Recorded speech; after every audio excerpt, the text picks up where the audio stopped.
Bonjour à toutes et à tous, bienvenue sur la chaîne YouTube Expert Rémunération, chaîne qui traite des techniques légales d'optimisation de la rémunération et de la protection sociale du dirigeant et de ses salariés, notamment les salariés impatriés.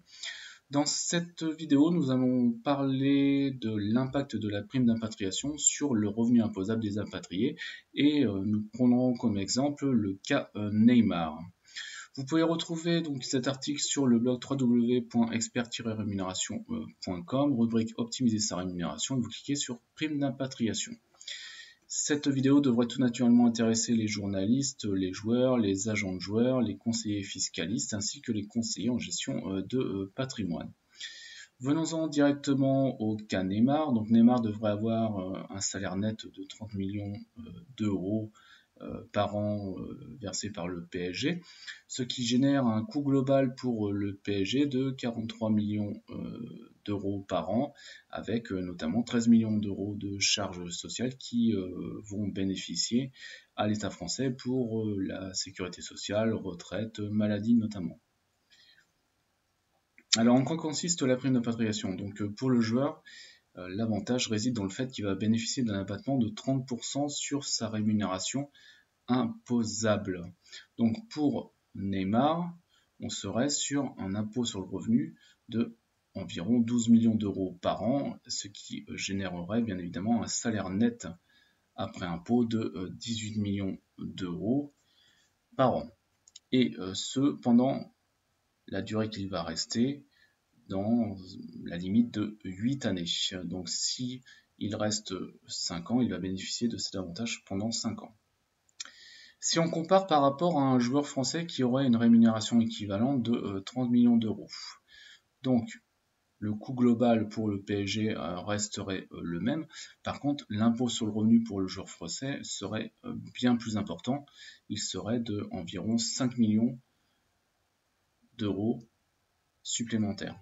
Ce qui aurait pour conséquence, bien évidemment, de diminuer le salaire net après impôt. On passerait donc de 18 millions d'euros à 13 millions d'euros, ce qui fait environ une différence de 5 millions d'euros.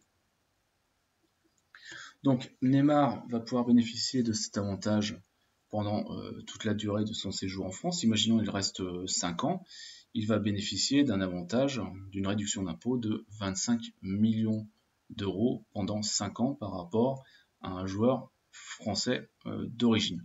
S'il reste 8 ans, le maximum, je dirais, pour bénéficier de cet avantage fiscal, dans ce cas-là, on serait sur une réduction de 40 millions d'euros d'impôts.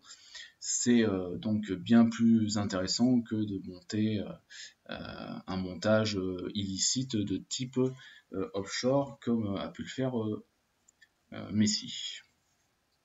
Tout en sachant que les impatriés vont aussi bénéficier d'autres avantages, je pense notamment à des abattements dans le cadre de l'impôt sur la fortune pour les biens qui sont situés à l'étranger, des exonérations pour les revenus passifs, ainsi que les plus-values de valeur mobilière. Donc vous êtes joueur, agent de joueur, conseiller, et vous souhaitez avoir plus d'informations donc sur les avantages de la prime d'impatriation.